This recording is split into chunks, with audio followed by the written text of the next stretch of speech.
Okay.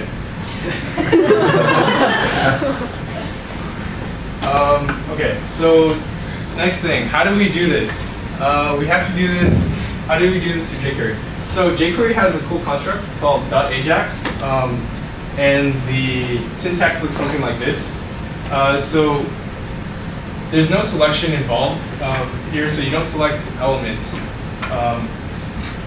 So in this case, what you have is you start with $.ajax, you have a URL, you add some URL, then you add some key value pairs. Remember I talked about that in post versus get.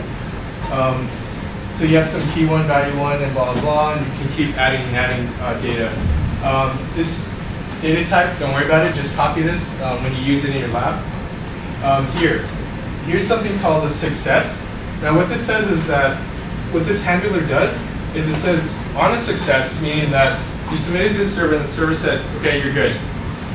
What it does is it calls this function which takes in 3 parameters, data, text status, XML, HTTP request. These two you don't have to worry about too much right now. What matters for you is the data. That's what you're going to be using in the lab. And you're going to be able to manipulate things with that data. It'll be clear when you look at the lab documentation. So one thing to take away from this guy is that this function is something called a callback. I'm going to discuss it in the next slide, but just really quick, what a callback is it says, okay, I want you to run this function, okay? And after this function is run, if it's successful, then we're going to do stuff here. We also have a fallback. What if there's an error?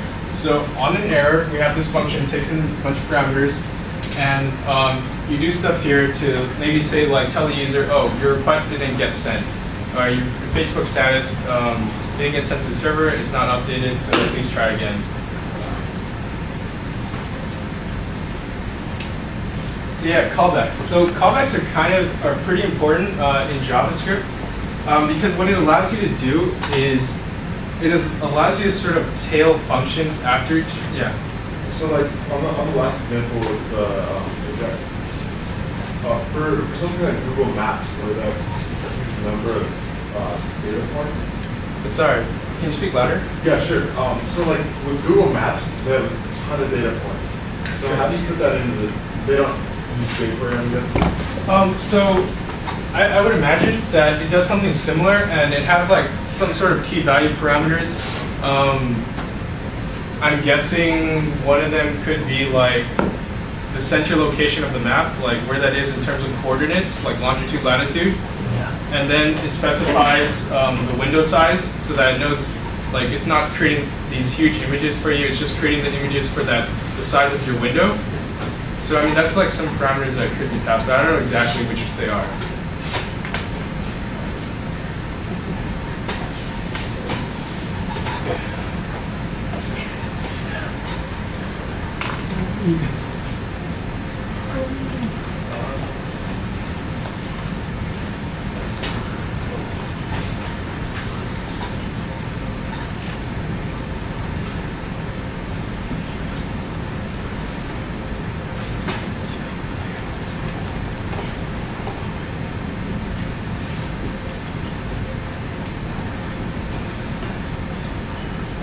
Okay, so this is the lab you're going to be working on today. It's just sort of I'm just going to show you this to demo it right now real quick on what AJAX functionalities there are. So really quick, you add a new feed, you submit your name,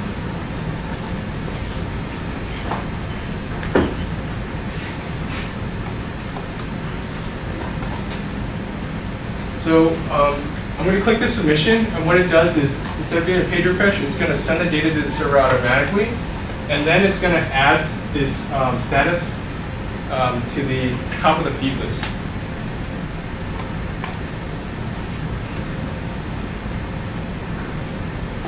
So here it is. And if someone else were doing this and sending statuses, what you could do is you can click refresh, and instead of pulling all the new data, you send a sort of date that says created after, and you say, like, I want everything that's created after this time. And you tell that to the server, and the server is going to only give you messages or new posts that were created after that time. So You'll learn more about this in the lab. So it's a pretty cool lab. You're basically writing like Twitter or Facebook.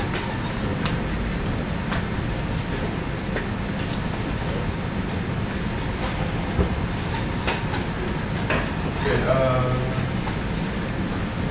Right. So callbacks. Back to callbacks. So this allows us to sort of control the timing of functions. And what I mean by that is, if you had taken, in this case, this argument out, and well, if you put a p in here, right, and you put it out, what it would do is it would run one function and then run the other immediately without having to wait for this function to finish. And that's kind of important in the case where you have AJAX. Like, in this case, you don't want like this success function running after you call this AJAX call right here. So you don't want this outside, because what happens is it sends the AJAX request, and then it runs the outside function immediately without having to wait for some response. So what a callback does is it runs the function, and then it waits for that function to finish, and then it runs the callback function. So is everyone clear on that? Not really? Okay. I think it'll be clearer if you do a lab. So ask questions in lab about that. Okay, so the future of AJAX. So yeah, AJAX is everywhere today, but there are some limitations with AJAX. One of them is that it's something called a pool technology. And what do we mean by that is that it's pulling data from the server. Every time it needs data, it says, hey server, give me data. Now there's some cases where the server doesn't have any new data, right? So let's just say you're on Facebook and you want to refresh your feed, but there's no new data. I'm sorry, you're on Facebook and it refreshes the feed, but it keeps requesting to the server to add new things. But the thing is, the server doesn't have any new messages or posts or whatever. So it's actually sending these requests without getting any real results, right? So the problem with it is that it has a lot of overhead. It's not very efficient, because you're continually asking the server, do you have anything new? Do you have anything new? Do you have anything new? So the next cool thing, which is probably years in the future, is something called WebSockets, and it's a push technology. It's kind of complicated. I'm not going to tell you really how it works, but what it allows you to do is, instead of constantly sending requests to the server, you just establish an initial connection with the server and say, all right, from now on, just contact me when there's something new, so I don't have to keep bugging you. So that's what WebSockets does. And the question, so would WebSockets be a client-side technology or server-side?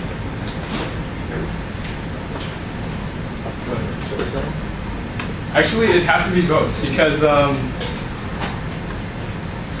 it'd have to be server-side and client-side, because both have to establish that connection. So both have to be talking to each other, and both have to be running the technologies that support this. So it's actually both sides. Are there any other examples of push technology right now? Like, is push technology like a completely Push technology is like kind of hard to do, just in general, because like think about, the server has like a ton of clients. It's kind of hard to figure out which one they send data to. There's like some other technologies, something called Comet, which you can look up. It's sort of a slightly more efficient pool technology that does something similar to what WebSockets does, but it's still not quite on par with what WebSockets does. All right.